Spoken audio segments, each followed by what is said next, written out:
तो new subject है आपका, सभी के लिए न्यू ही है, लेकिन मैं कहूँगा कि ये जो सब्जेक्ट है वो काम का बहुत है। थोड़ा बहुत इंट्रोडक्शन वगैरह देखते हैं, आपका एग्ज़ाम वगैरह का क्या कैलेंडर, क्या शेड्यूल है, सारी चीज़ें एक बार पहले समझ लें, फिर हम आगे बढ़ेंगे।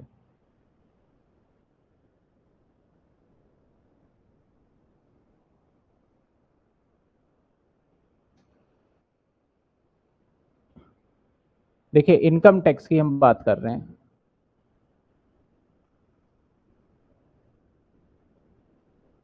पहले मैं आपके ना, जो काफ़ी सारे बच्चे पता है क्यों कंफ्यूज हो रहे हैं यहाँ पे, आज मान के चलिए जो हम पढ़ेंगे तो सब्जेक्ट तो स्टार्ट कितना हो पाता है वो देखेंगे। पहले तो हमें अबाउट पहले पूरा स्ट्रक्चर, सारी चीज़ों के बारे में अच्छे से नॉलेज होना बहुत ज़रूरी है, तब हमें स्टार्ट करेंगे। अब कुछ बच्चों के जो क्वेरी हैं, मैंने लास्ट टाइम पे भी वीडियो बनाया, डाउट क्या है कुछ बच्चों के। नंबर वन, जो डाउट की अगर मैं बात करूं तो स्टूडेंट के क्वेरी क्या है। नंबर वन, सर अभी तो एग्जाम खत्म हुए हैं। नंबर दो, हमें तो पता ही नहीं है कि हमारे पास क्या सब्जेक्ट है। ऑल्दो जो बच्चे बैठे हैं उनको तो पता है, लेकिन फिर भी मैं एक्सप्लेन कर देता हूं, हमें तो पता ही नहीं है कि क्या सब्जेक्ट है। नंबर तीन, आफ्टर रिजल्ट हम तैयारी करेंगे,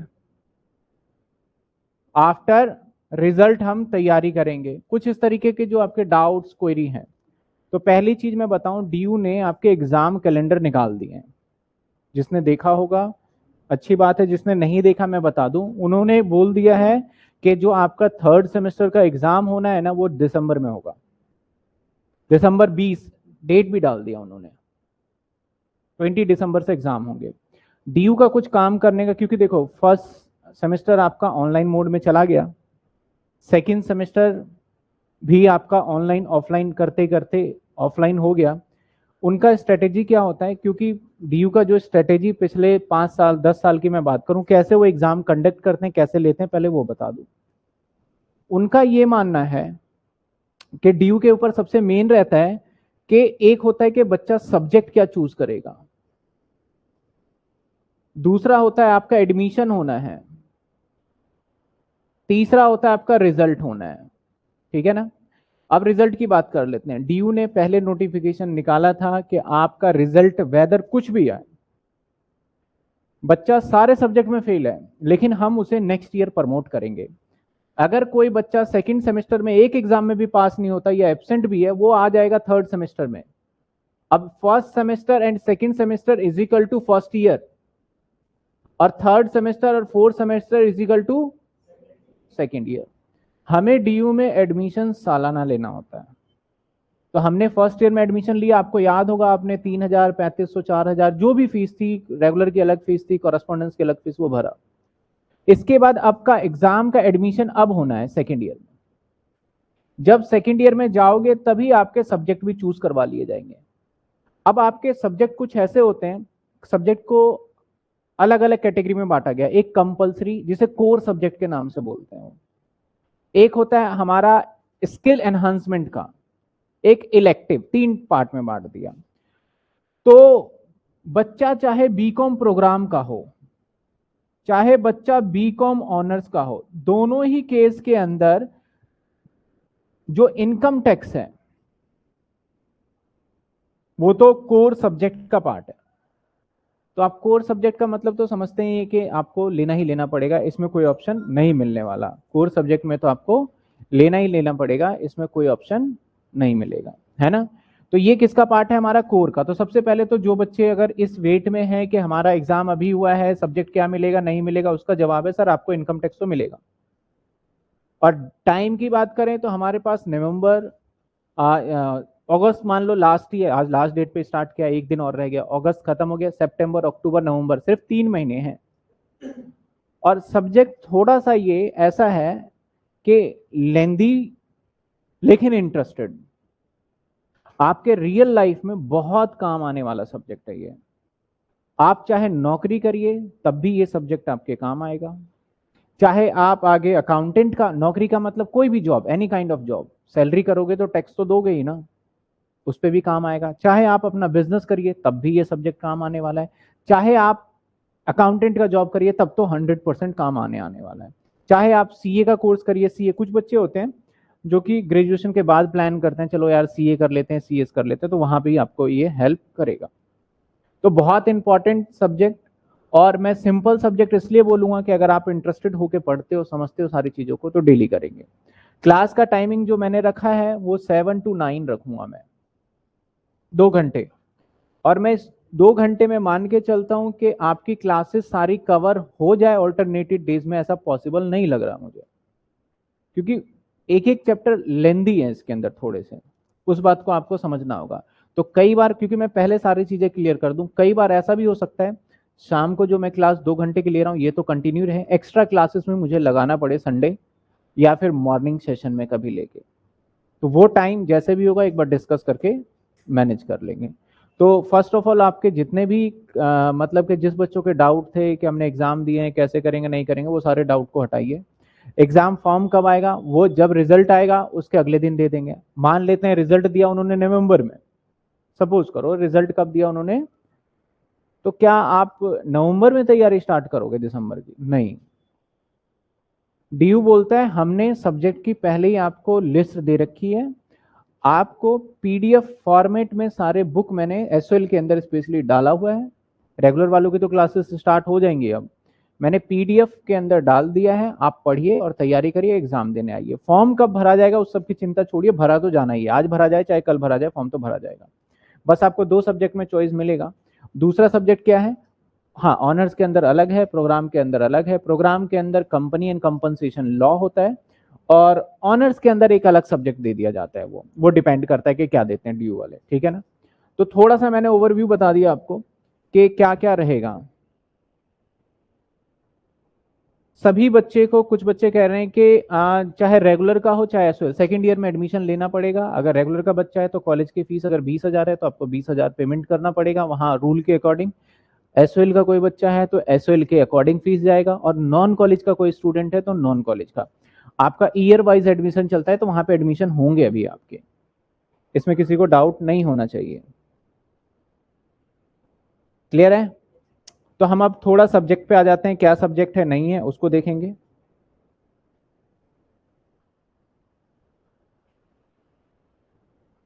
और इसको हम, मेरा ये मानना है कि जो इनकम टैक्स हम पढ़ने वाले हैं तसल्ली से पढ़ना है इसे, बिल्कुल स्लो और पूरा डिटेल।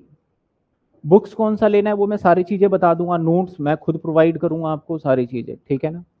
तो बिल्कुल तसल्ली से पढ़ेंगे। अब टैक्स के नाम से ना हमारे माइंड में, अगर मैं टैक्स की बात करूं तो टैक्स क्या है सर, टैक्स के नाम से हमारे दिमाग में 2 बातें घूमती हैं, यहां पे ध्यान से समझना।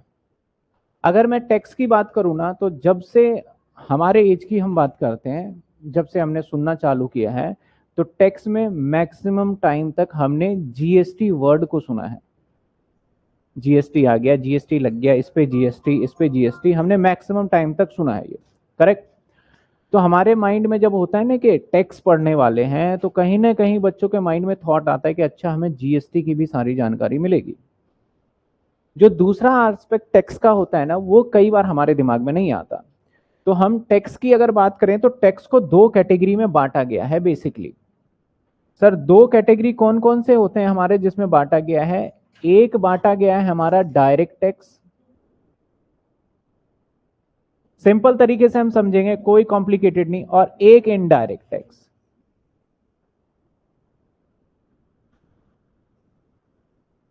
एक डायरेक्ट टैक्स है सर हमारा, और एक इनडायरेक्ट टैक्स है, एक इनडायरेक्ट टैक्स है। फर्क भी देखेंगे, फिर हमारे सिलेबस का कौन सा पार्ट है वो भी देखेंगे। पहले हम समझ लेते हैं सर डायरेक्ट टैक्स क्या होता है और इनडायरेक्ट टैक्स क्या होता है। जैसे अगर कोई भी पर्सन की मैं बात करूं, मान लो एक पर्सन है और इस पर्सन को टैक्स देना है, और एक मान लेते हैं हम गवर्नमेंट। सर गवर्नमेंट का मतलब है जिसके पास टैक्स का पैसा जाता है, ठीक है ना। अगर इस पर्सन ने डायरेक्टली इसको जमा करवाया टैक्स जाके, और पेमेंट इसने किया है, और डायरेक्टली किससे कनेक्टेड है, गवर्नमेंट से, तो इसे बोलते हैं डायरेक्ट टैक्स। मैं भी एग्जाम्पल भी लूंगा। दूसरा एग्जाम्पल देखिए, मान लेते हैं कि इस पर्सन ने टैक्स गवर्नमेंट के पास नहीं जमा करवाया, इस पर्सन ने मीडियोकर किसी को दे दिया कि भाई तू मेरा एक काम करना, टैक्स जमा करना। इसने पैसे किसको दिए, इसको, और इसने जमा कहां करवा दिया जाके, तो पैसा आप ही दोगे टैक्स का। लेकिन एक में देख रहे हो कि आप सीधा गवर्नमेंट को जाके दे रहे हो, और दूसरे में क्या देख रहे हो, आप सीधा गवर्नमेंट को जाके नहीं दे रहे। पहले कौन दे रहा है, पहले आपने किसी सामने मीडियोकर किसी व्यक्ति को दिया और वो व्यक्ति उसको दे रहा है। तो जो डायरेक्ट इनडायरेक्ट टैक्स की बात करूं ना, तो जितने भी प्रोडक्ट आप परचेज करते हो तो उस प्रोडक्ट पे लिखा होता है इंक्लूसिव ऑल टैक्सेस। सुना होगा, including all taxes. Even though जो भी प्रोडक्ट आपने खरीदा होगा, कई बार नोटिस किया होगा, लिखा होता है। तो इसका मतलब सर सिंपल सी बात है, पेमेंट आप ही करोगे। 10 रुपए का सामान था, उसके ऊपर 2 रुपए का टैक्स लगा। चिप्स की बात कर लेते हैं, 10 रुपए का चिप्स है, उस पर 2 का, आपको 12 रुपए का एक चिप्स मिला, तो आपने दुकानदार को 12 रुपए दिए। ये दुकानदार है, और दुकानदार को बोल दिया आपने कि भाई जो मैंने तुझे पेमेंट किया है 12 रुपए, वो इंक्लूडिंग क्या है। तो दुकानदार क्या करेगा, 10 रुपए अपने पास रखेगा और 2 रुपए जो आपने दिया है किसको पहुंचा देगा। तो ये वाला टैक्स कौन सा, इनडायरेक्ट। इनडायरेक्ट टैक्स का मतलब ये होता है हमारा जीएसटी, जिसका नाम बदल दिया गया है गुड्स एंड सर्विसेज टैक्स के नाम से। एक ये टैक्स है। एक ये होता है कि आपने, मान लेते हैं आपकी सैलरी 5 लाख रुपए है, या आपकी सैलरी 10 लाख रुपए है, तो 10 लाख रुपए सैलरी आपने कमाया है, इनकम जिसकी ज्यादा होगी उसको टैक्स देना पड़ता है सरकार को। तो अगर आपकी सैलरी 10 लाख है तो आपको टैक्स पेमेंट करना पड़ेगा गवर्नमेंट को। तो आप ऐसे नहीं बोलोगे अपने भाई को मेरी सैलरी 10 लाख रुपए तू टैक्स पे कर दे, आपको ही पे करना पड़ेगा डायरेक्टली यहां पे। तो ये हो गया डायरेक्ट टैक्स, दैट इज, इसको बोला जाता है इनकम टैक्स।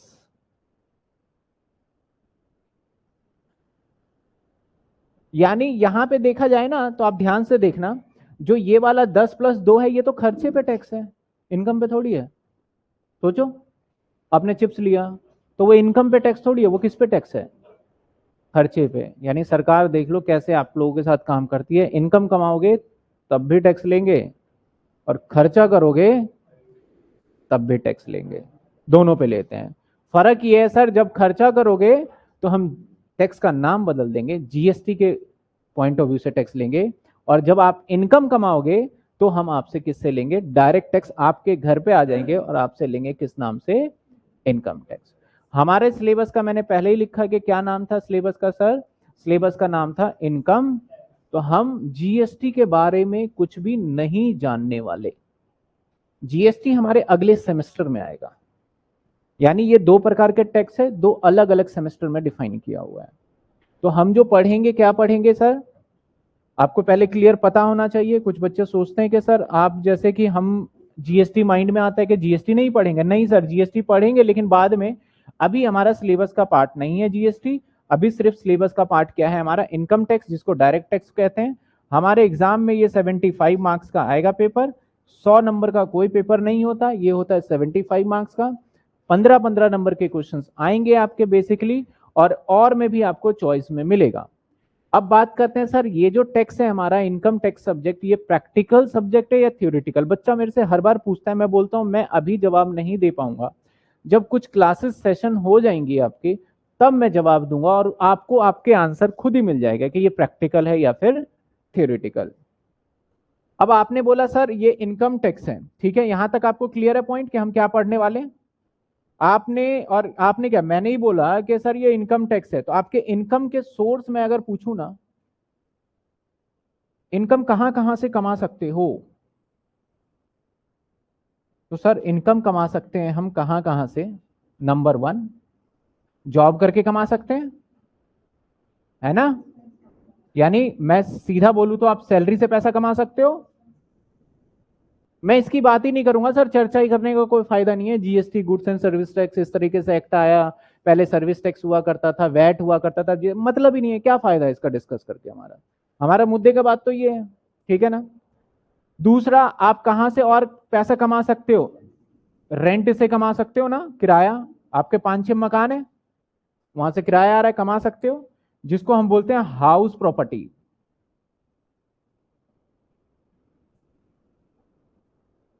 सर नंबर 3 कहां से कमा सकते हो? क्या पता आप बिजनेस करते हो, तो बिजनेस के अंदर यानी आपका, मैं सिंपल लैंग्वेज में लिखूं तो बिजनेस इनकम। सर बिजनेस को दो पार्ट में हम लेके चलें। बिजनेस का मतलब हो सकता है कि आप गुड्स को बेचते होगे, और हो सकता है आप सर्विस प्रोवाइड करते होगे, है ना? दोनों हो सकता है। जैसे मैं पढ़ा रहा हूं तो मेरी भी इनकम है, मेरी भी बिजनेस की इनकम है, लेकिन मैं गुड्स नहीं बेच रहा, सर्विस प्रोवाइड कर रहा हूं। अब जहां दुकानदार पे जाते हो, कोई परचून की दुकान वाला है, वो भी पैसा कमा रहा है, इनकम कमा रहा है, 10 रुपए का सामान 12 रुपए में बेच रहा है, 2 रुपए कमाई कर रहा है, लेकिन वो गुड्स बेच के कर रहा है। चौथी इनकम की बात करें हमारी, कहां से हो सकता है? कैपिटल गेन हो सकता है।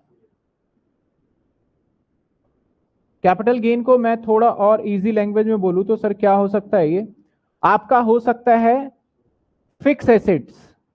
गवर्नमेंट की नजर आपकी हर चीजों पे है, फिक्स एसेट्स को आपने बेच खरीद के पैसा कमा लिया, होता है ना? आपके अगर देखा जाए, आपके जितने भी मान लेते हैं पेरेंट्स थे, ग्रैंड पेरेंट्स थे, उन्होंने 10 रुपए में 1 बीघा की जमीन खरीदी होगी, आज 10 लाख में बेच दी। तो सरकार बोलता है कोई बात नहीं, आप खरीदो बेचो, हमारा काम है आपके हर एक एक्टिविटी पे हम टैक्स लेंगे। तो मकान खरीदा, मकान बेच दिया, ज्वेलरी खरीदा, ज्वेलरी बेच दिया। ऐसा हो सकता है ना कि आपके फिक्स एसेट्स की बात कर रहा हूं, एसेट समझ रहे हो ना? तो उसके एसेट्स के ऊपर, तो ऐसे चीज को बोला गया सर, जब फिक्स एसेट्स पे काम करेंगे तो कैपिटल गेन, इसको बोला जाता है कैपिटल। एसेट्स को ना हम कैपिटल के नाम से भी जानेंगे इनकम टैक्स सब्जेक्ट में। कैपिटल गेन यानी कैपिटल गेन ना बोल के मैं सिर्फ प्रॉफिट बोल रहा हूं, अंडरस्टैंडिंग। पांचवा हो सकता है जो आपको याद नहीं आ रहा, वो सारा कवर हो जाएगा पांचवे में। जैसे ब्याज से पैसा आ रहा है, जैसे लॉटरी लग गई आपकी, जैसे आपने गैमलिंग करा, कोई ताश वास मटका उटका खेल लिया, आईपीएल में पैसा वैसा लगा लिया, वो भी इनकम है ना। सरकार कहीं भी नहीं छोड़ने वाली आपको, ठीक है ना? करते हैं लोग, बात करते हैं भाई, आईपीएल में पैसा लगा लिया, ट्रेंडिंग रहता है, अभी आईपीएल का एक फेस्टिवल बना दिया है। सरकार बोलती है आप कोई बात नहीं है, आप करो, हम आपसे पैसे लेंगे, टैक्स दो, ब्लैक मनी क्या रहेगा? व्हाइट रहेगा। ये हो सकता है। और क्या हो सकता है? बिटकॉइन बोल रहे हो,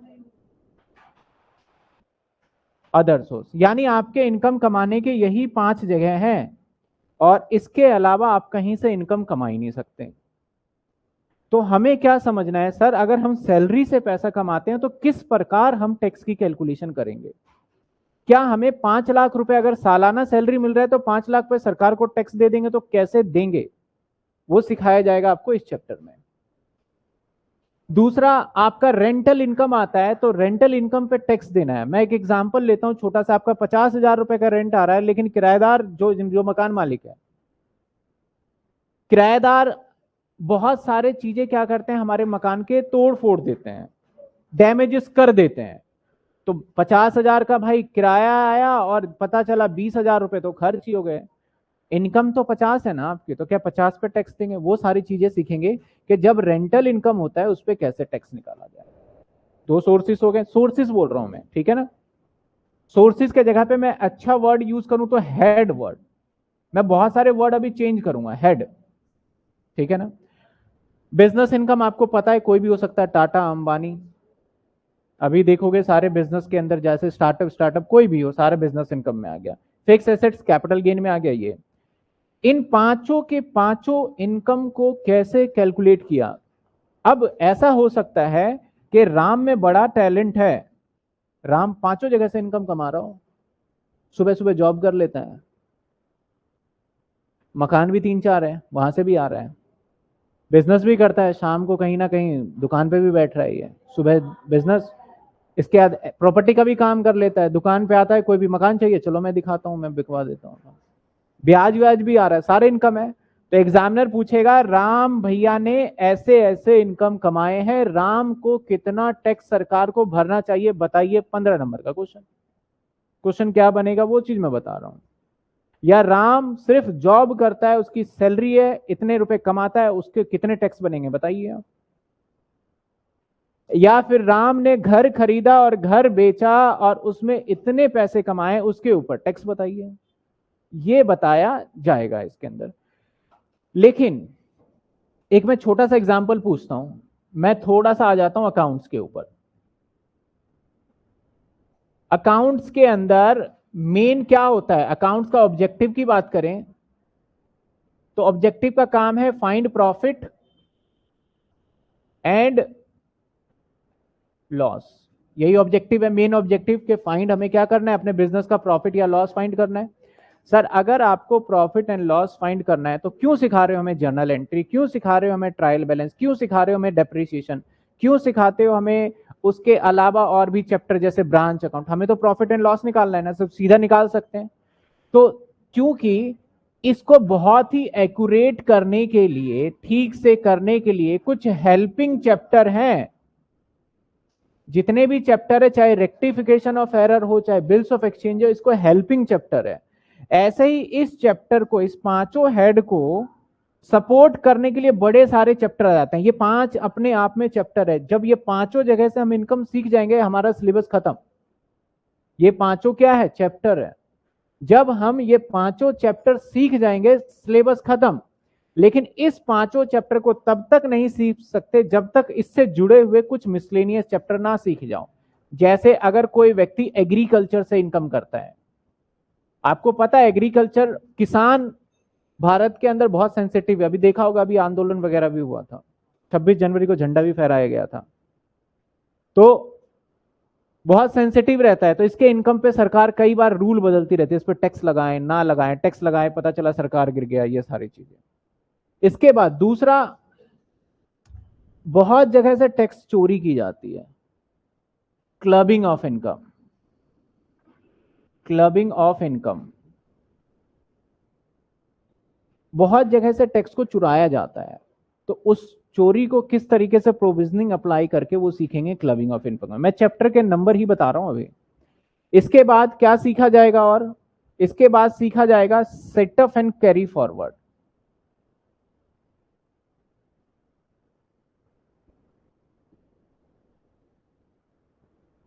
कैरी फॉरवर्ड और क्या सीखा जाएगा सर इसके अंदर, देखिए 5 चैप्टर ये अलग से हो गए, 3 ये हो गए, और क्या सीखा जाएगा, डिडक्शन। बस यही चैप्टर है हमारे इनकम टैक्स में जो हमें सीखने हैं। और प्लस हमारे लिए ये सब्जेक्ट बिल्कुल न्यू है, तो न्यू सब्जेक्ट है तो कुछ हमें सीखना पड़ेगा बेसिक टर्म। जैसे अकाउंट्स का, अगर मैं आपने अकाउंट्स इतना पढ़ा हुआ है, कैपिटल पूछूं तो आपको अब लगेगा नॉर्मल बातें हैं, लेकिन जब आप 11वीं क्लास में आए थे तो बहुत बड़ी बात थी वो। आपको अगर पूछा जाए डेटर, तो अब लगेगा डेटर तो पता ही है क्या डेटर, लेकिन 11वीं क्लास में डेटर पढ़ाने के लिए मुझे बहुत मेहनत करना पड़ता है। तो सेम इसके अंदर कुछ बेसिक टर्म्स है जिसे आपको सीखना पड़ेगा, जैसे असेसमेंट ईयर क्या होता है, प्रीवियस ईयर क्या होता है, हमारे इसके अंदर फैमिली का मतलब क्या होता है, यहाँ पे हमारे पर्सन का मतलब क्या है, अलग अलग चीजों को हम सीखेंगे। इसके अंदर हर एक चीज सेक्शन वाइज है, हम अभी आएंगे इसके ऊपर। हर एक चीज किसके तरीके से है, एक सेक्शन के पॉइंट ऑफ व्यू से। बच्चों का पूछना होता है क्या सर हम जब क्वेश्चंस को पढ़ते हैं या क्वेश्चन करते हैं क्या सेक्शन कोड करना जरूरी है, तो मेरा जवाब है नहीं। अगर सेक्शन याद है तो सेक्शन को कोट करिएगा, सेक्शन याद नहीं है तो कोई नीड नहीं है सेक्शन को कोट करने का। एक बात ध्यान रखिएगा, अगर आप सेक्शन लिखते हैं और अंदर की थ्योरी सारी ठीक लिखी है लेकिन सेक्शन नंबर गलत लिख दिया गलती से, तो आपको मार्क्स 0 मिलेंगे। इस बात का ध्यान रखना है। तो सेक्शन में हम जब पढ़ेंगे ना तो सेक्शन पूरे याद हो जाएंगे हमें ऑटोमेटिकली।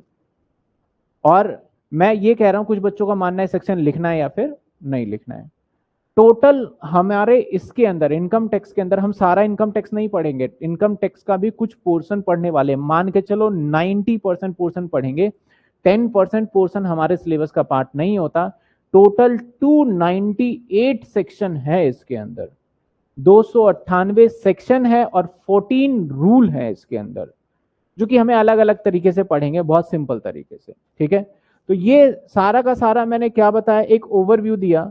हमें इनडायरेक्ट टैक्स नहीं पढ़ना सर, हमें पढ़ना है इनकम टैक्स। इनकम टैक्स, हम इनकम कहाँ कहाँ से कमाया जा सकता है, अर्निंग, ये सारे के सारे हेड्स है, इन्हीं को हम अच्छे से पढ़ लेंगे तो समझ जाएंगे। अब आप खुद समझ सकते हैं, मैं ये चैप्टर पहले स्टार्ट नहीं कर सकता, मुझे पहले क्या चैप्टर स्टार्ट करना है, आपका बेसिक टर्म, और इनकम टैक्स कैसे बनाया जाता है उसके बारे में भी देखेंगे। ठीक है, ये तो बेसिक अबाउट है टर्म्स, अभी जब हमने सिलेबस को स्टार्ट नहीं किया।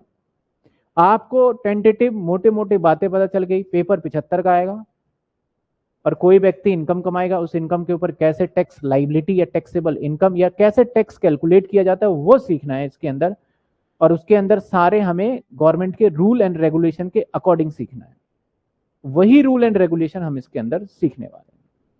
ठीक है, आगे चलते हैं। सर ये इनकम टैक्स बनता कैसे है? हमारा इनकम टैक्स अगर आप देखोगे ना,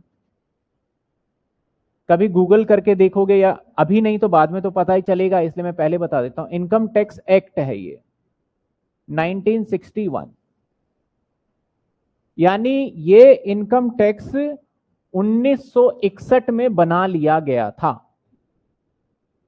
ये एक्ट जो होता है ना, जिस साल बनता है ना, जिस साल मेकिंग करते हैं इसको, वो ईयर हमेशा होता है ये।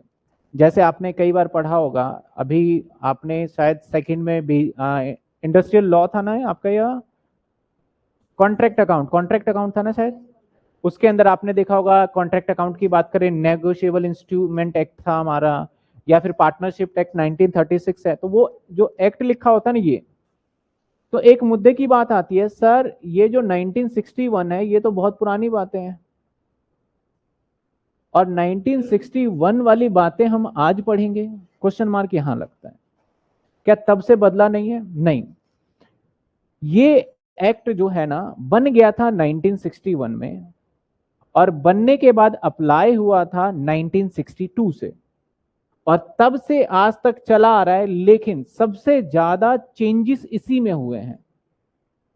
कुछ लॉ को पढ़ने का तरीका भी पता होना चाहिए।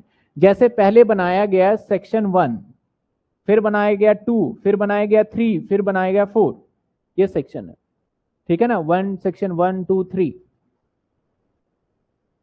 अब बीच में लगा यार 1 पॉइंट को थोड़ा और बड़ा करना चाहिए, तो पता है क्या करते हैं ये लोग, ये सब सेक्शन नहीं, 1A। जब भी आपका सेक्शन ऐसे दिखे ना आपको, तो आप समझ जाना ये नया सेक्शन इंसर्ट किया गया है। जो सब सेक्शन होता है ना, मान लेते हैं कि मैं सिंपल सा एग्जांपल लूं कि रामायण की बात करते हैं, रामायण में कौन कौन से कैरेक्टर थे, तो रामायण में कैरेक्टर मान लेते हैं सेक्शन 1 में है, तो अब यहां पे 1 सब सेक्शन ए में राम को लिख दिया, 1 सब सेक्शन बी में सीता को लिख दिया, 1 सब सेक्शन सी में लक्ष्मण को लिख दिया। तो ये मतलब सेम कॉन्टेक्स्ट से लिखा जाता है तब सब सेक्शन का यूज होता है, समझे बात। लेकिन मान लेते हैं कुछ चेंज करना है, तो 1A फिर ये डालेगा वो सेक्शन। तो सेक्शन पढ़ने का तरीका भी हम देखेंगे, सर इसके अंदर सेक्शन कैसे पढ़ा जाता है। सर एक्ट क्या होता है इंडिया के अंदर, पता है क्या? एक होता है राइट, हमारा हर चीजों का राइट है, आप देखते होगे ना कि राइट, हमारा राइट, बोलने का अधिकार, ये अधिकार वो अधिकार। कहां से मिला आपको ये राइट? कहां से मिला? फंडामेंटल राइट्स बोलते हैं ना, कहां से मिला, किसने दिया आपको ये? कॉन्स्टिट्यूशन ने दिया। कॉन्स्टिट्यूशन किसने बनाया? अंबेडकर ने बनाया। यानी हमारा जो संविधान है, कॉन्स्टिट्यूशन है, उस कॉन्स्टिट्यूशन के अंदर से कुछ बातें को निकाल के, जिसको हम बोलते हैं आर्टिकल, हमें पढ़ना नहीं है। देखो मैं जो बातें अभी कर रहा हूं हमारे एग्जाम से लेना देना नहीं है, लेकिन जानना बहुत जरूरी है। जो कॉन्स्टिट्यूशन होता है ना, उसके अंदर कभी सेक्शन नहीं होता, उसके अंदर होता है आर्टिकल। ठीक है, उस आर्टिकल के पॉइंट को निकालने के बाद एक पूरा लॉ क्रिएट किया जाता है, और उस लॉ को एक्ट का नाम दे दिया जाता है। क्या नाम दे दिया जाता है? एक्ट का नाम। तो ये वहीं से निकला एक, और उसको पूरा एक्ट बना दिया गया। और ये आज से नहीं चला आ रहा, 1957 में 19 कह रहा हूं 1857 से ही स्टार्ट था ये। और पहले भी जो होता था ना ये टैक्स क्यों लिया जाता था? आपको फैसिलिटी देने के लिए। पहले राजा महाराजा लेते थे, फिर गवर्नमेंट लेने लगा। सिंपल सी बात है। हम उस चीजों पे नहीं आएंगे कि टैक्स किसको दिया जा रहा है, लिया जा रहा है। सिंपल सी बात है। हम एक तो सेक्शन पढ़ेंगे इसके अंदर। सर एक एक्ट की बात करें तो पूरा एक्ट पढ़ा ही जाएगा। जब हम एक्ट पढ़ लेंगे तो ऑटोमेटिक उसके अंदर क्या कवर हो जाएगा? सेक्शन। और एक्ट के बाद हमें कुछ पढ़ने हैं रूल। सर ये रूल क्या होता है? कई बार ना सेक्शन जब बनाया जाता है तो कोई ना कोई इंसान ही बनाता है, और उसको बनाते वक्त पे कुछ ना कुछ मिस्टेक कर देता है। जब कोई भी मिस्टेक्स हो जाता है, जैसे कि सपोज करो गवर्नमेंट ने कहा कि आप घर को बेचिए, और आपने, अगर मैंने क्या बताया था पीछे कि अगर आप किसी घर को बेच देते हो, जमीन को बेच देते हो, तो प्रॉफिट कमाओगे, उस पर टैक्स लगेगा। गवर्नमेंट ने बोला अगर आप घर को बेचते हैं और प्रॉफिट कमाते हैं तो टैक्स लगेगा। बदले में अगर आपने घर को खरीद लिया तो आपको टैक्स नहीं देना होगा। ध्यान देना, आपने एक 5 लाख रुपए का घर खरीदा, उसे 25 लाख में बेच दिया, कमाई कितने की हो गई? आपको इसके ऊपर टैक्स देना है। लेकिन गवर्नमेंट ने कहा कि अगर आपने एक न्यू हाउस खरीद लिया, अगर 20 लाख का ही आपने न्यू हाउस खरीद लिया तो आपको टैक्स नहीं देना। गवर्नमेंट ने ये प्रोविजन करा। लोगों ने क्या करा, ये सेक्शन में लिखा था, लोगों ने क्या करा, 5 लाख का घर अगर मान लेते हैं कि 50 लाख में बेचा गया तो कमाई कितनी हुई? 45 लाख में उसने क्या करा, 20 लाख का रहने के लिए ले लिया और एक और घर ले लिया 25 लाख का, जिसको किराए पे चढ़ा दिया। उसने बोला था घर लेना है, लेकिन उसने 2 मकान ले लिए। कुछ ने क्या करा, 3 मकान ले लिए, 4 मकान ले लिए। और जब इनकम टैक्स ऑफिसर ने पूछा कि भाई तुम्हें तो घर के बदले आप टैक्स क्यों नहीं भर रहे, आपने 45 लाख बोला कि हमने तो घर ले रखा है। तो देखा गया भाई घर लिया हुआ है, लेकिन इसने एक से ज्यादा घर लिया हुआ है। लॉ के अंदर ये बात नहीं लिखी थी कि एक घर खरीदना है कि 3 घर खरीदना है। समझना बात को, लॉ के अंदर ये बात बिल्कुल भी नहीं लिखी थी। तो लोग बाग ऐसे ले रहे थे। सरकार को लगा के लॉ के अंदर थोड़ी कमी रह गई है, हमें क्या लिखना चाहिए, एक घर लिखना चाहिए। इस सेक्शन को क्लियरिटी करने के लिए वो रूल लेके आ जाते हैं बीच में। यानी कहीं कोई सेक्शन के अंदर कमी रह गया ना, उस सेक्शन को एक्सप्लेन करने के लिए क्या लेके आते हैं, वो रूल। तो हम क्या पढ़ेंगे, रूल भी पढ़ेंगे, हम क्या पढ़ेंगे, हम सेक्शन भी पढ़ेंगे, सब सेक्शन भी पढ़ेंगे, जो ये 2 चीजें मेन पढ़नी है। ठीक है ना। और सबसे पहले तो हमें बेसिक टर्म्स, अगर मैं अभी की बात करूं तो स्टिल हमने अभी ज्यादा कुछ देखा नहीं है। बैकग्राउंड इसका अभी हम टेक्स्ट का देखेंगे। आज मैंने कहा कि आपको कुछ ज्यादा स्टार्ट होगा नहीं, नॉर्मली चीजें देखेंगे। अब सर मैं बात करूं, ये 1961 में बना। जब 1961 में बन गया ये, तो कुछ ना कुछ तो रहा होगा ना। कैसे बनता है हमारा ना, फैब के मंथ में बजट आता है। आपने सुना है कभी? फैब के मंथ में हर साल फरवरी के मंथ में बजट आता है। और इस बजट को सुनाने के लिए जो हमारा फाइनेंस मिनिस्टर होता है, एफएम जिसे हम बोल दें, हमारा फाइनेंस मिनिस्टर प्रेजेंट में कौन है बताओ? निर्मला सीतारमण। फाइनेंस मिनिस्टर, और हर टाइम पे सरकार के अकॉर्डिंग बदलते रहते हैं। तो जो ये फाइनेंस मिनिस्टर है निर्मला सीतारमण, इसके पास आप देखना पहले तो क्या था, सूटकेस लेके आते थे वो। और कई बार टेक्स्ट देखना तो वो सूटकेस दिखाते थे इस तरीके से। पुराने कभी देखना यूट्यूब पे वीडियो दिखेगा आपको। अब वो टैबलेट लेके आने लग गए, डिजिटल इंडिया। ठीक है ना। टैबलेट लेके आते हैं। उसमें होता क्या है बेसिकली, उसमें ये 2 ही चीज बताने वाली होती है। उसके अंदर पूरे दिन 4-5 घंटे का स्पीच होता है, उसमें 2 ही बातें बताती है। ये मेरे खर्चे हैं और ये मेरे इनकम है, और ये खर्चे होंगे और ये इनकम होंगे। यानी जो हो चुके उसको नहीं, बजट उसे बोला जाता है जो फ्यूचर प्लानिंग से रिलेटेड हो। तो इसको बोला जाता है, जो एक पर्चा लेके आते हैं उसे बोलते हैं फाइनेंस बिल। अब सर खर्चे तो इसने गिनवा दिए, लेकिन इनकम कहां से आएगा? इनकम का सरकार का एक ही स्रोत होता है, टैक्स। चाहे वो डायरेक्ट टैक्स हो चाहे इनडायरेक्ट टैक्स हो। तो जब सरकार को लगता है हमारे कम पैसे, अभी आपने हाल फिलहाल में देखा होगा सरकार को अगर कम पड़ रहे होंगे पैसे तो जीएसटी देखा होगा, दूध पे भी लगा दिया और ब्रेड पे भी अभी आया था ना न्यूज के, दूध ब्रेड सब पे लगा दिया उन्होंने, खाने पीने की चीजों पे लगा दिया। सरकार को जब लगता है ना कि हमें पैसा चाहिए तो टैक्स का रेट बढ़ा देते हैं वो, या उस चीजों पे टैक्स लगा देते हैं, अपने आप क्या आता है, पैसा आता है और उसे इंप्लीमेंट करते हैं। ऐसी बात नहीं है कि वो अपने खाने के लिए, जैसे मान लेते हैं कि पूरे इंडिया के अंदर अगर मैं बात करूं 5 से 7 साल पहले एक बहुत बड़ा मुद्दा हुआ करता था कि जो यमुना है या गंगा है वो क्लीन नहीं है। हालांकि अभी भी क्लीन नहीं है, वो बस लॉकडाउन में हुआ था, क्लीन नहीं है। इसको बड़े जोर शोर से मुद्दा बनाया जाता था। गवर्नमेंट आई, बीजेपी गवर्नमेंट आई और वो यही लेके आए थे कि हम पूरे गंगा को क्लीन करेंगे, हमने क्लीन करना है अपने 5 साल में। एक उनका मैनिफेस्टो यानी एक विजन रखा कि हम पूरे गंगा जितने भी है, अब गंगा का मतलब यही नहीं है कि जो कि बनारस में है, पूरे इंडिया में बहुत जगह है गंगा यमुना जो भी है, उनको क्लीन करना है।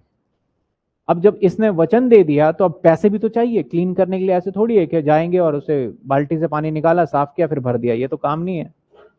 पैसा चाहिए, फंड चाहिए, करोड़ों में चाहिए। अब जब हमें क्लीन करना है, करोड़ों में पैसे चाहिए, तो उसने क्या करा, बोला कि क्लीन गंगा सेस लगा दिया, एक टैक्स, कि क्लीन गंगा टैक्स के नाम से 1% दोगे आप, यानी आपकी जितनी भी इनकम है वो पे टैक्स तो 20% अगर हम ले रहे हैं तो 20 तो दो, 1% और बढ़ा के दो। क्यों सर? आपके लिए गंगा क्लीन करवा रहे हैं। पहले क्या था कि बच्चे पोलियो से बहुत बीमार होते थे।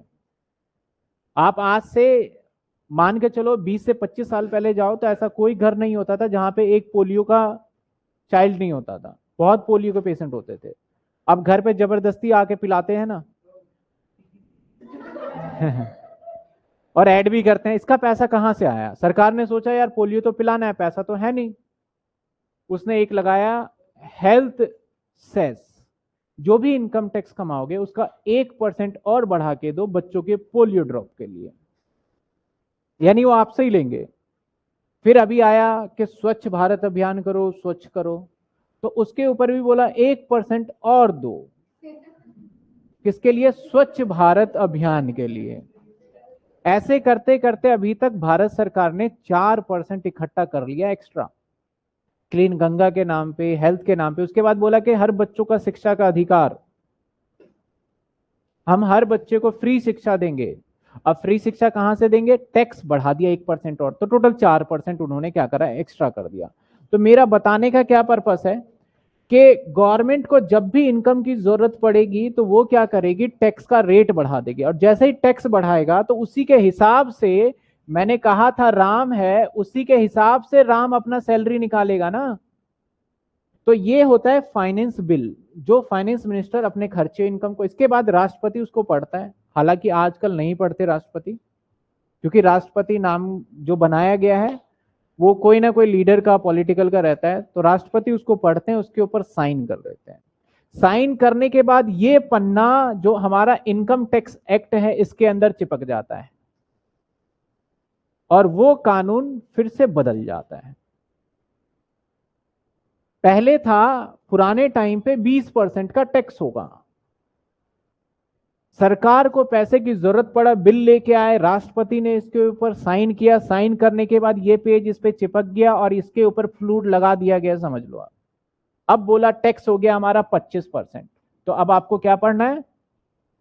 25% के हिसाब से पढ़ना है। बना 1961 में से, तो आप बताओ क्या ये हर साल चेंज होता होगा या नहीं होता होगा? तो मोस्ट अपडेटेड होता है। और जो ये चेंजेस होते हैं ना उसको बोलते हैं हम अमेंडमेंट। लॉ के भाषा में क्या बोलते हैं हम? जब भी कोई चीज बदलाव होता है तो उसे क्या बोलते हैं? अमेंडमेंट। और ये हर साल बदलता है। इसलिए इनकम टैक्स के मैं बुक की बात करूं तो बुक जो होता है ना, जब कभी भी किसी भी टीचर से, कॉलेज में पूछना, प्रोफेसर से पूछना, वो बोलेंगे भाई नई बुक लो, क्योंकि नई बुक के अंदर लेने का मतलब है जो नए रूल आए हैं वो बुक उसके हिसाब से प्रिंट हुआ होगा, तो न्यू बुक के अंदर अमेंडमेंट आया होगा। ये छोटे छोटे शब्द हैं, लेकिन काफी बच्चे बहुत आगे ग्रेजुएट भी हो जाते हैं, उन्हें पता ही नहीं चलता ये अमेंडमेंट क्या है। तो अमेंडमेंट का मतलब क्या होता है? कानून में चेंज, बदलाव लाने को क्या बोलते हैं? अमेंडमेंट।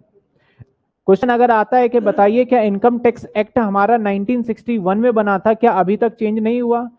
हर साल चेंज होता है, ये मोस्ट अपडेटेड। बस इसमें क्या करते हैं, पेज लगाते रहते हैं। इस एक्ट का नाम नहीं बदल रहे, बीच में अभी चल रहा है प्रोविजन, इस एक्ट को वो करेंगे 2000 जब भी आएगा 22, 23, 24 बदलना होगा तो वो बदल देंगे। जैसे कंपनीज एक्ट याद है आपको, 1956 हुआ करता था और 56 से लेके 2013 में बदला गया, 50-60 साल के बाद। सेम इसको भी बदल दिया जाएगा कभी ना कभी, ठीक है।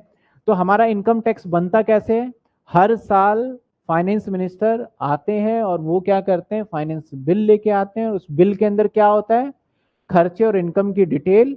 और हमें खर्चे से कोई मतलब नहीं है, हमारे लिए इनकम की टेंशन है, किस कहां से वो इनकम कमाएगी, इसका मतलब वो टैक्स रेट बदली हुए उसने। पहले क्या था, मैं सिंपल सी बात करूं, पहले हमारा फाइनेंस मिनिस्टर हुआ करते थे, निर्मला सीतारमन से पहले कौन थे, अरुण जेटली। अब तो नहीं है। शेयर्स को बेचने खरीदने पे कोई टैक्स नहीं हुआ करता था। अरुण जेटली का जो लास्ट था फाइनेंस बिल, उसमें उन्होंने कहा कि अब शेयर्स को बेचोगे खरीदोगे उस पर भी टैक्स लेंगे, पैसे की जरूरत पड़ी होगी, उन्होंने क्या करा, टैक्स लगा दिया। अब उस दिन के बाद से आज तक हर शेयर बेचने खरीदने पर टैक्स लिया जाता है। तो ये एक्ट जो है ना हमारा मोस्ट अपडेटेड एक्ट है। तो अभी तक हमने, फिर अगेन मैं कहूंगा, हमने कुछ स्टार्ट नहीं किया। हमने क्या देखा सर, हमने सिंपल सिंपल से पॉइंट्स की मैं बात करूं तो हमने देख लिया कि हमारा इनकम टैक्स है, इनकम टैक्स में एक डायरेक्ट टैक्स है, इनडायरेक्ट टैक्स है। इनडायरेक्ट टैक्स का मतलब जीएसटी, जीएसटी हम बिल्कुल नहीं पढ़ने वाले, गुड्स एंड सर्विसेज टैक्स। ये खर्चे के ऊपर लगता है और ये किस पे लगता है, इनकम। आपके कमाई के सोर्सेस, कमाई के हेड्स बोलूं तो ये 5 ही है। आप कोई भी इनकम दिमाग में सोच लो, मैं बताऊंगा इस 5 में ही है। सैलरी सोचोगे यहीं आएगा, बिजनेस सोचोगे यहीं आएगा, कोई भी सोच लो। शेयर सोचोगे कैपिटल गेन में डाल दिया है, कहां गया कहां गया, ये रहा, फिक्स एसेट्स हो जाता है, शेयर्स भी हमारा एसेट्स का पार्ट होता है। कोई भी इनकम सोच लो इसी 5 में आएगा। इस 5 चैप्टर को हेल्प करने के लिए कुछ और भी चैप्टर है जो कि पढ़ेंगे, पहले तो हमने ये देखा। इसके बाद क्या देखा, हमारा क्या इनकम टैक्स है, इसके अंदर हमें सेक्शन पढ़ना है, इसके अंदर हमें रूल पढ़ना है, एक्ट क्या होता है, एक्ट तो पूरा ही हमें पढ़ना पड़ेगा इसके अंदर। और साथ के साथ ये इनकम टैक्स बनता कैसे, फाइनेंस बिल आता है, फाइनेंस बिल के साथ साथ हमें क्या करते हैं, उसके अंदर कुछ खर्चे और इनकम का आता है, राष्ट्रपति उसके ऊपर साइन करता है, साइन करने के बाद हमारा इनकम टैक्स में बदलाव हो जाता है, जिस बदलाव को क्या बोलते हैं हम, अमेंडमेंट। क्या बोलते हैं हम, अमेंडमेंट, चेंजेस आ जाना, ठीक है।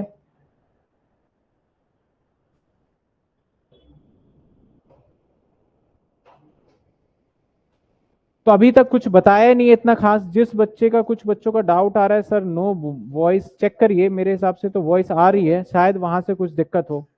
इंद्रजीत आप कह रहे हैं नो वॉइस, बताइए वॉइस आ रही है या नहीं आ रही, तो हम स्टार्ट करें थोड़ा।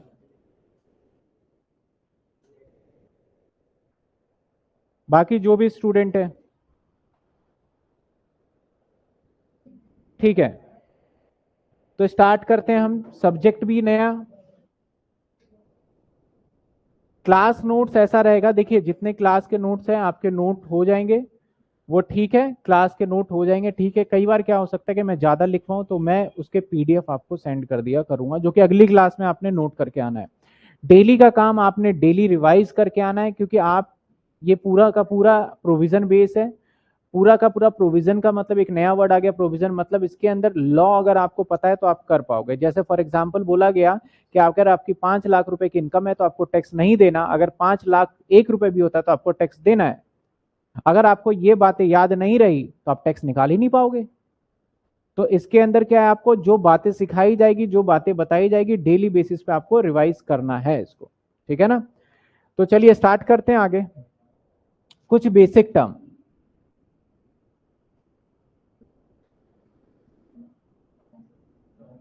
मैं सेक्शन भी कोट करूंगा, याद भी हो जाएगा।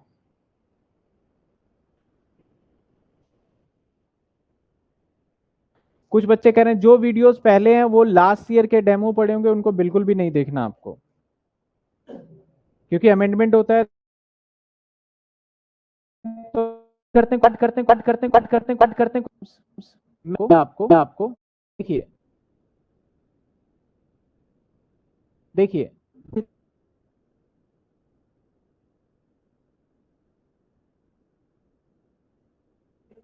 बुक,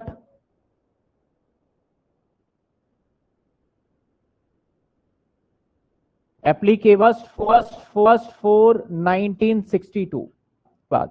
हमारा कानून 1961 में बन चुका था, लेकिन लागू कब हुआ? 1900।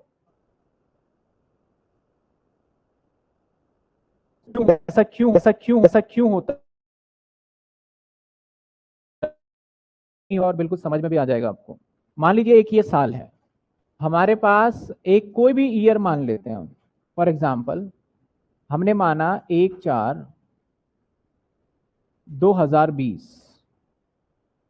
सर ये साल कब खत्म होगा? 31/3/2021 में खत्म हो जाएगा ना। ये एक पूरा हमारा साल है जो कि यहां पे शुरू हो रहा है और यहां पे खत्म हो रहा है। मान लेते हैं आप जो हो,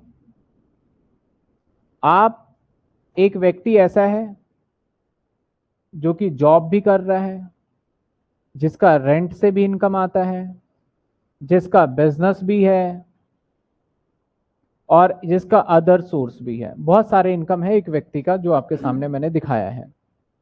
अब ये व्यक्ति पूरे साल इनकम कमा रहा है, पूरे साल, ठीक है। और मैं ये मान के चलता हूं 31 मार्च 2021 को कुछ ऐसे बिजनेस है जो कि 12 बजे भी बिजनेस हो रहा होता है, जितने भी ऑनलाइन है, जैसे कि फ्लिपकार्ट है। जब नींद नहीं आते कुछ ऑर्डर ही कर देते हैं हम, और जब सुबह पता चलता है हमें कि ऑर्डर कर दिया यार फालतू में, कैंसिल भी कर देते हैं, ठीक है ना। तो हम रात को 12 बजे तक भी बिजनेस करते हैं और कई तो पूरा बिजनेस चलता रहता है। मैं एक बात बोलता हूं कि आपको टैक्स पता है किस पे देना है? अपने किस पे देना है आपको टैक्स? अपने प्रॉफिट पे देना है टैक्स। और सर प्रॉफिट के लिए आपको प्रोसेस पता है? आपको अकाउंट्स का क्या प्रोसेस होता है आपको थोड़ा बहुत याद हो? पहले जर्नल, फिर लेजर, फिर और इसके बाद फाइनल निकलता है। ये प्रोसेस है, इसके बिना हम नहीं निकाल सकते नेट प्रॉफिट अकाउंटिंग में, आप जानते भी हो। आपका अगर यहां पे सेल हुआ है तो पॉसिबल है कि आप जर्नल बना लोगे, आप लेजर भी बना लोगे, आप प्रॉफिट एंड लॉस बना लोगे। लेकिन सरकार ने बोला 1 साल की कमाई पे सेल देना है, टैक्स देना है। मान लो सरकार बोलता कि आपने जो पूरे साल में कमाया है आपको 31/3/2021 को टैक्स जमा करना है, लास्ट डेट है। हमने क्या करा, आपको साल में कभी भी पैसे कमाओ हम आपको परेशान नहीं करेंगे। अप्रैल में कमाओ, मई में कमाओ, जून में कराओ, जुलाई में, कभी परेशान नहीं करेंगे। साल के लास्ट डेट पे आप टैक्स जमा कर दो। आप बताइए क्या पॉसिबल है कि साल की लास्ट डेट पे हम टैक्स को जमा कर पाए? जवाब है नो। सर नो क्यों? क्योंकि रात को 12 बजे भी आप सेल कर रहे हो, क्या 1 सेकंड के अंदर आप जर्नल कर लोगे उसकी? क्या ट्रायल बना लोगे?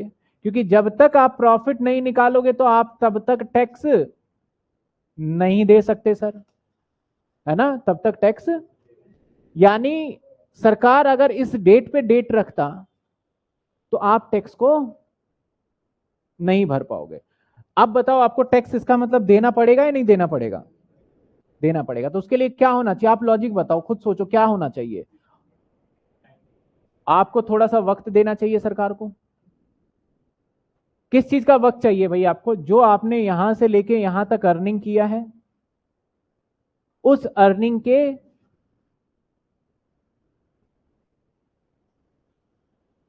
कैलकुलेशन के लिए वक्त चाहिए आपको।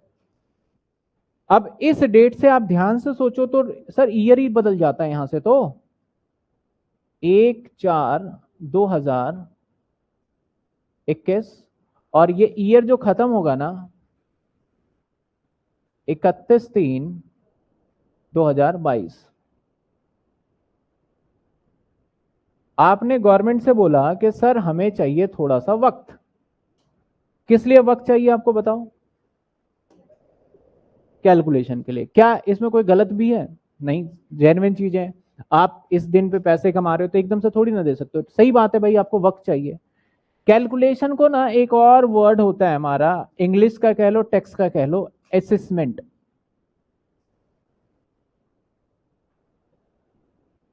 असेसमेंट, कैलकुलेशन को हम थोड़ा मॉडर्न नाम दे देते हैं असेसमेंट।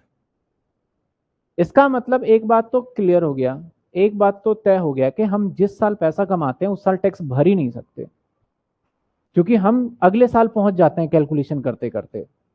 तो जिस साल पैसा कमाया जाता है उस साल पे टैक्स कभी भी नहीं दिया जाता, हम उसके ऊपर टैक्स कब भरते हैं?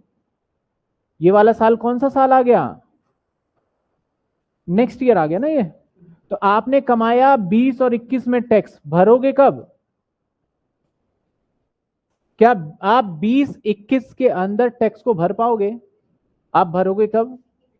21 और 22 में। बड़ी सिंपल सी बात है, यानी आप भरोगे कब? 21 एंड 22 में। एक सेकेंड,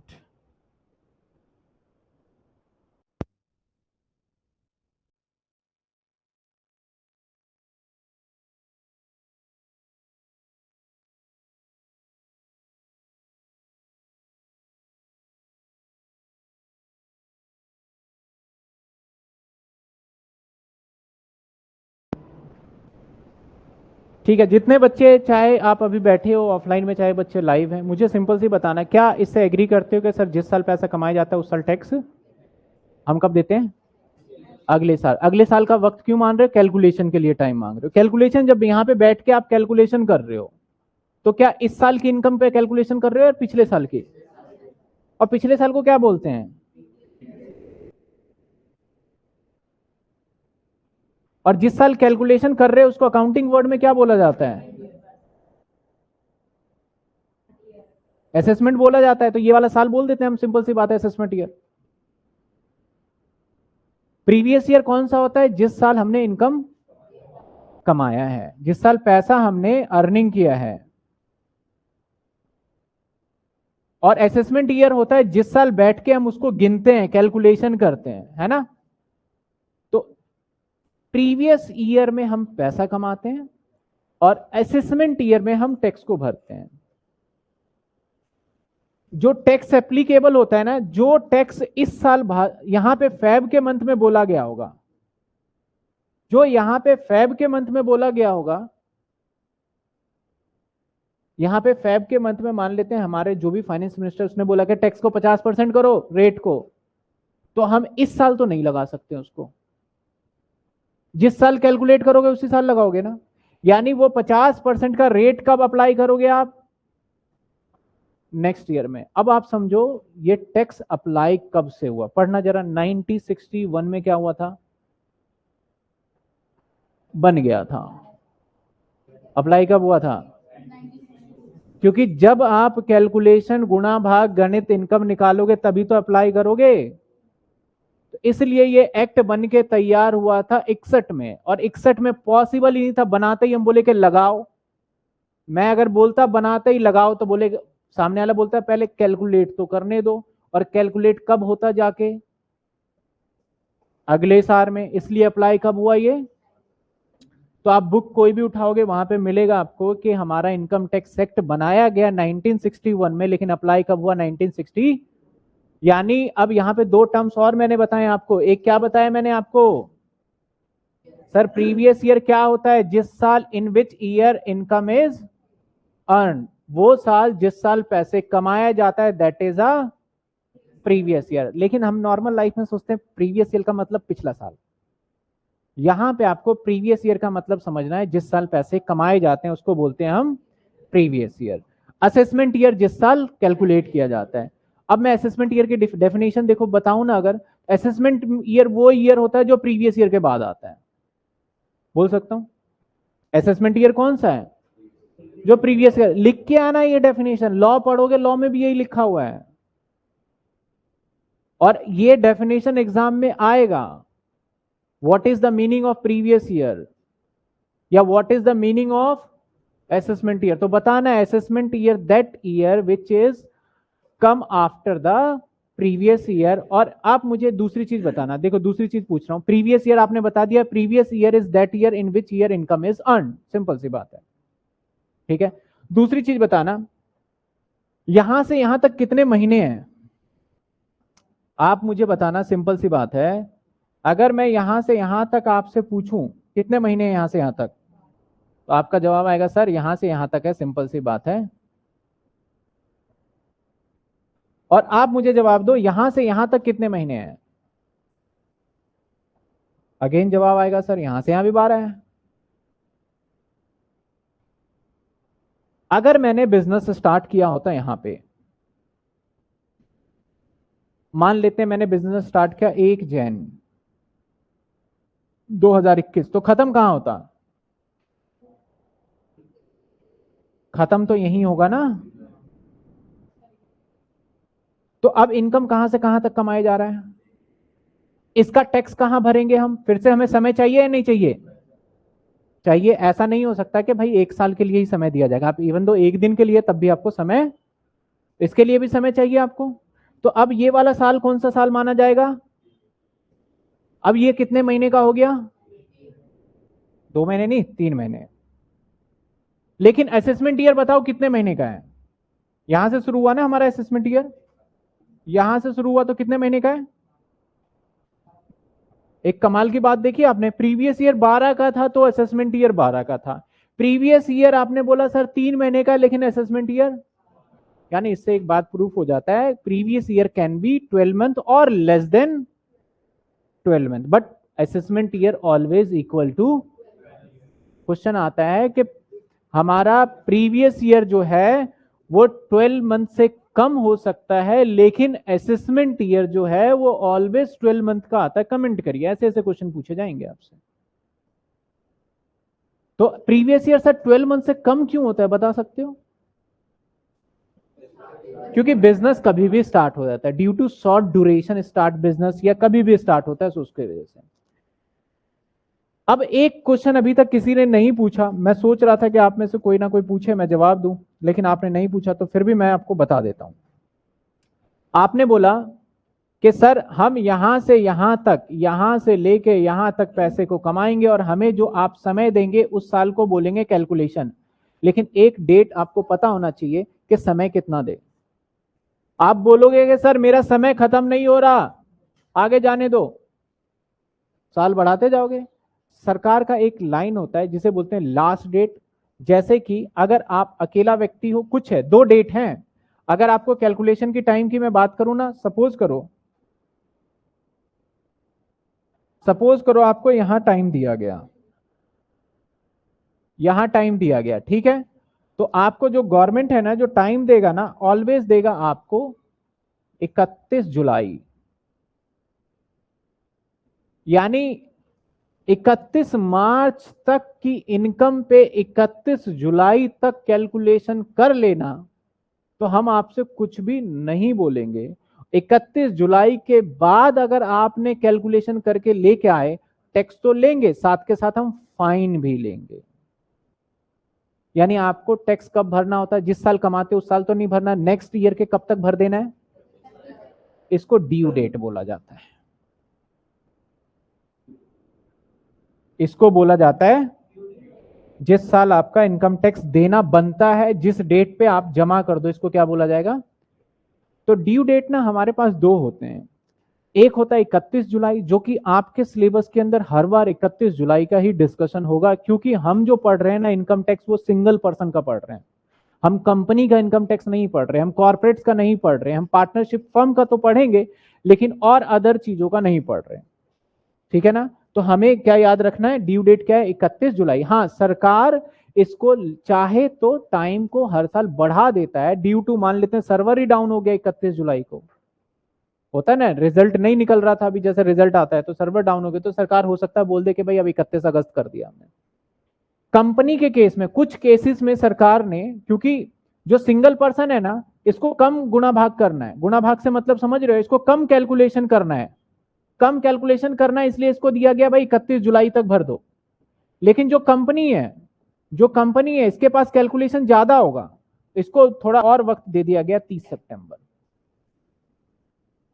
अभी 30 सितंबर आने वाला है ना, अभी 30 सितंबर तक का रिटर्न फाइल करने का, जो बच्चे सीए फॉर्म वगैरह में काम करते होंगे उनका अब जीना हराम होने वाला है, वक्त नहीं मिलेगा एक टाइम का भी, क्योंकि 30 सितंबर कंपनी की रिटर्न की टाइम आ रही है।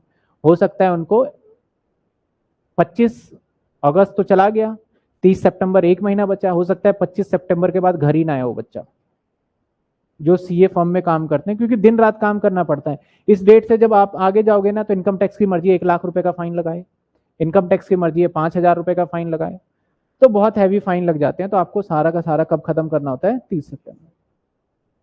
अभी तक हमने क्या क्या देखा, कंक्लूजन के तौर पे देखते हैं। सर नंबर 1, असेसमेंट ईयर देख लिया। असेसमेंट ईयर कौन सा ईयर होता है? जो प्रीवियस ईयर के बाद आता है, जिसमें हम टैक्स को कैलकुलेट। प्रीवियस ईयर कौन सा ईयर होता है? जिसमें पैसे को ड्यू डेट कौन सा होता है? वो लास्ट तारीख जिस डेट पे हमें टैक्स को भरना है, उसे क्या बोलेंगे हम? ड्यू डेट बोलेंगे। इसके साथ साथ हमने यहाँ पे और क्या देखा? ड्यू डेट दूसरा भी है एक, वो कौन सा है हमारा? 30 सितंबर। और हमने ये भी देखा कि प्रीवियस ईयर जो होता है ना, वो 12 महीने का भी हो सकता है और 12 महीने से, लेकिन असेसमेंट ईयर तो हमेशा 12 महीने का। चाहे बिजनेस आप एक दिन पहले स्टार्ट करो, तब भी आपको असेसमेंट ईयर अगले पूरे साल को बोलेंगे। कुछ बच्चे पूछते हैं, सर आपने तो बोला इस डेट तक टैक्स भर दो, तो इसे असेसमेंट ईयर क्यों बोल रहे हो? असेसमेंट क्वार्टर ईयर क्यों नहीं बोल रहे? तो 3 ही महीने हो रहे हैं। लेकिन ईयर हम पूरा कंसिडर करेंगे, ठीक है ना? हम पूरा ईयर बताते हैं एक पर्टिकुलर, ठीक है? एक बात और देखते हैं, चलिए आगे। सिंपल से बात का मेरे जवाब दीजिएगा।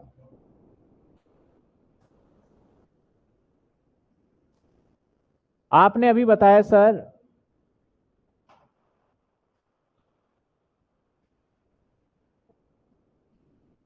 आपने बताया जैसे कि 1/4 अगर 2021 हो और 31/3/2022 हो, तो बहुत सिंपल सी बात बताया आपने, इस साल आप इनकम को कमाइए, लेकिन इस साल टैक्स को भरेंगे या नहीं भरेंगे? नहीं भरेंगे। आपको थोड़ा वक्त मिलेगा, और वक्त मिलेगा यहां पे आराम से बैठ के कैलकुलेशन करिए और आप इसको भर दीजिए। लेकिन विजय माल्या जैसे लोग क्या करते हैं पता है? इस साल कमाते हैं और इसी डेट पे वो भाग जाते हैं इंग्लैंड। अब सरकार भी बोलती है वो आएगा तो टैक्स देगा, सुप्रीम कोर्ट बोलती है कि भाई आ जाओ टैक्स का पैसा दे दो, वो बोलता है मैं नहीं आ रहा। तो सरकार को टैक्स मिल पाएगा ऐसे सिचुएशन में? तो इसके एक्सेप्शन केस भी है। कई बार जिस साल पैसे कमाओगे उसी साल भरना पड़ेगा। आपके लिए ये वाला जो समय है ना, ये नहीं है आपके लिए ये वाला समय। ऐसे कुछ केसेस हैं। सर ऐसे कौन कौन से केसेस हैं? अगर आप इंडिया को छोड़ रहे हो परमानेंटली, तो आपको इंडिया से बाहर तभी फ्लाइट में बैठने दिया जाएगा। इंडिया से मतलब जब फ्लाइट में जाओगे, पहले दिखाओगे पासपोर्ट, फिर दिखाओगे इनकम टैक्स रिटर्न, कि आपने अगर इस डेट पे जा रहे हो छोड़ के, तो भैया आप पहले इतने दिनों का अपना कैलकुलेशन करिए, दिन रात मेहनत करके, और रिटर्न दिखाइए तब जाइएगा। क्योंकि आप एक बार परमानेंटली इंडिया से छोड़ के चले गए, फिर हम आपको फोन करते रहेंगे और आप फोन नहीं उठाएंगे, आप आएंगे नहीं, तो वो काम नहीं चलेगा। समझ में आई बात आपको? देखो हर चीज के पीछे लॉजिक है और ये होना भी चाहिए। अब एक क्वेश्चन रेज होता है, सर सरकार को कैसे पता चलेगा परमानेंटली जा रहा है वो? जब पासपोर्ट होता है उस पर स्टैंपिंग होती है, जो वीजा होता है उस पर क्लियरली हर तरीके का होता है। विजिटिंग के लिए अलग होता है आपका, जॉब के लिए अलग होता है, परमानेंट लिविंग का अलग होता है। तो एक तो अगर आप इंडिया से परमानेंट छोड़ के जा रहे हो, तब आपके लिए असेसमेंट ईयर प्रीवियस ईयर दोनों क्या रहने वाला है? सेम। दूसरा, आप बिजनेस को डिसकंटिन्यू कर रहे हो, मैं सारी चीजों का नोट्स दूंगा, सारी चीजों का मैं प्रॉपर नोट्स दे दूंगा, नोटिंग करने की टेंशन मत लेना, जो मोटी मोटी बातें वो नोट कर लेना हो। एक सेकेंड।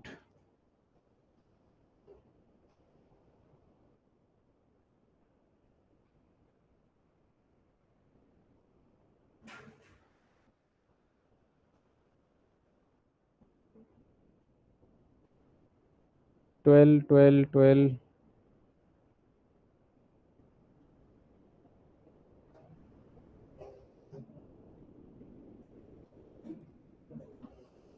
चलिए कोई नहीं, रिकॉर्डिंग आपको मिल जाएगा।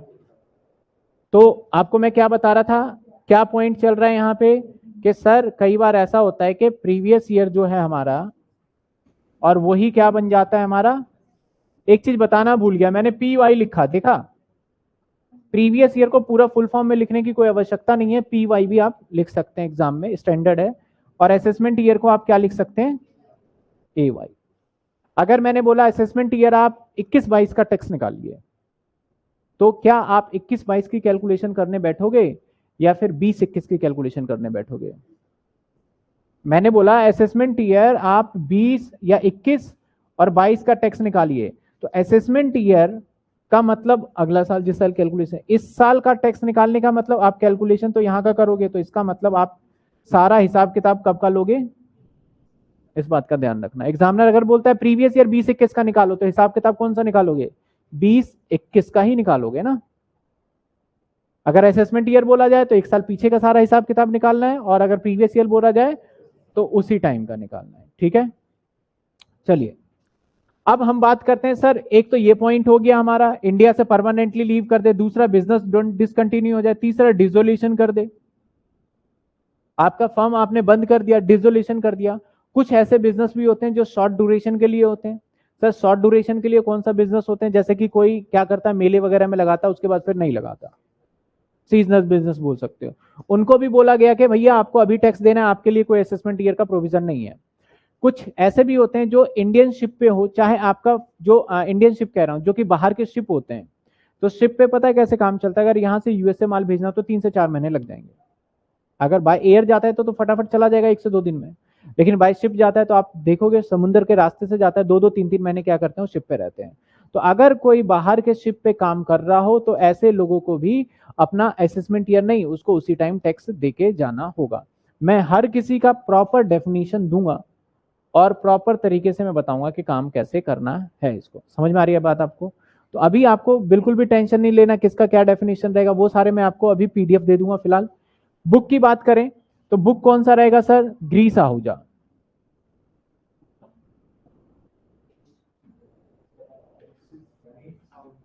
दो बुक डीयू के अंदर चलता है हमारा, एक ग्रीस आहूजा, दूसरा चलता है हमारा वीके सिंघानिया, जो इनकम टैक्स का पूरे दिल्ली यूनिवर्सिटी की बात करूं या पूरे इंडिया की बात करूं, ये दो बुक बहुत ही फेमस रहता है जो कि चलता है। मैं अभी फिलहाल जो नोट्स होंगे ना वो मैं अपने पीडीएफ तो दूंगा ही दूंगा, बाकी क्वेश्चन प्रैक्टिस के लिए भी मैं पीडीएफ दूंगा, और साथ में कुछ रेफरेंस के लिए मैं इस बुक का प्रेफर करूंगा। अभी मार्केट में बुक नहीं आई हो, मे भी पॉसिबल है कि नहीं आई हो, थोड़ा टाइम लगता है, क्योंकि बुक क्या होता है हर साल चेंज होता है, तो चेंज होकर प्रिंट होने में, अभी जाओगे दुकान पे शायद आपको बोले पिछले साल का चल जाएगा, बिल्कुल नहीं लेना, क्योंकि काम का ही नहीं है। इनकम टैक्स बदल गया होगा, कुछ ना कुछ चेंजेस आया होगा, हमें तो नए वाला पढ़ना है। तो जब तक हम नोट से पढ़ेंगे, मैं जो बच्चे लाइव में उसके लिए मैं नोट्स कंटेंट में डालता रहूंगा, और फिर जो बच्चे यहाँ पे मैं या तो प्रिंट आउट दे दूं आपको या फिर मैं पीडीएफ प्रोवाइड कर दूं। ज्यादा नहीं, 8 से 10 दिन में मार्केट में या तो आ भी गई हो, क्या पता, बुक लिया होगे, उसके अकॉर्डिंग चलेंगे, ठीक है ना। अब बात करते हैं इन थ्योरी की। ये सारे के सारे थ्योरी का काम ना मैं आपको पीडीएफ भेज दूंगा, जिसमें से आपको नोट करना है। आज का क्लास को अगर हम कंक्लूड करें, ज्यादा मैंने बोला 2 घंटे की क्लास रखूंगा मैं, आज की क्लास को कंक्लूड करूं तो पहली क्लास है, ज्यादा लंबा खींचने की जरूरत नहीं है। आज की क्लास में हमने क्या सीखा सर, असेसमेंट ईयर सीखा, याद नहीं किया, सेक्शन नहीं देखा, वैसे तो सेक्शन 2 के अंदर आता है, लेकिन अभी हम बाद में बात करेंगे। हमने थोड़ा थोड़ा बेसिक नॉलेज लिया, एक असेसमेंट ईयर क्या होता है मोटा मोटा पता चला, ड्यू डेट क्या होता है, प्रीवियस ईयर क्या होता है, अमेंडमेंट क्या होता है, एक्ट क्या होता है, इनकम टैक्स 1961 में बन गया तो लगा क्यों 1962 के अंदर। इसके बाद कुछ और भी छोटी छोटी, फाइनेंस बिल क्या होता है, ये सारी चीजें हमने देखा। फाइनेंस बिल कब बन जाता है हमारा इनकम टैक्स के अंदर, जब राष्ट्रपति उसके ऊपर साइन कर देता है, ठीक है। तो अगर आपको लगता है कि सर इसमें से कुछ बेसिक चीजों को नोट कर लेना चाहिए, एक तो ये चैप्टर वाला समरी तो मुझे मेरे हिसाब से ये 5 चैप्टर हम पढ़ेंगे जो कि नोट कर लेना चाहिए, तो फटाफट आप नोट कर लीजिए, अदरवाइज मैं आपको इसका पीडीएफ सेंड कर दूंगा पूरे का, या जिसको इमेज लेना है इमेज ले लीजिए। हाँ बिल्कुल पीडीएफ सेंड कर दूंगा, या तो मैं पीडीएफ सेंड कर दूंगा, ठीक है। जितने भी हैं ये सारे पीडीएफ फॉर्मेट में मिल जाएगा। क्लासेस का टाइमिंग टीटीएस फिक्स है शाम को 7 बजे, ठीक है, 7 से 7:05 हो सकता है, लेकिन टीटीएस ही रहेगा फिक्स टाइम। किसी को कोई दिक्कत, कोई परेशानी? क्लियर है? अगली क्लास से हम चैप्टर नंबर 1 स्टार्ट करेंगे और होपफुली चैप्टर नंबर 1 को हम खत्म कर लें। छोटा चैप्टर है, कुछ बेसिक टर्म्स है, कुछ टैक्स स्लैब रेट है और ये सारी चीजें देखेंगे। ठीक है ना? जो बच्चे लाइव क्लास में, आप बता दीजिए वॉइस आ रही है आपको?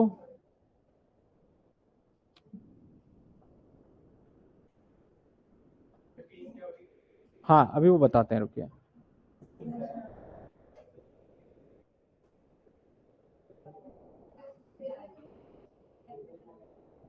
वॉइस आ रही है आपको? चेक करिए। यस, क्लियर है? मैं पीडीएफ अभी अपलोड कर दूंगा, तो अभी ज्यादा चीजें नहीं है। हम नेक्स्ट क्लास से चैप्टर को स्टार्ट कर पाएंगे अच्छे तरीके से। ठीक है, चलिए गुड नाइट। नेक्स्ट क्लास में मिलते हैं हम। नेक्स्ट क्लास में अच्छे से चैप्टर को स्टार्ट करेंगे।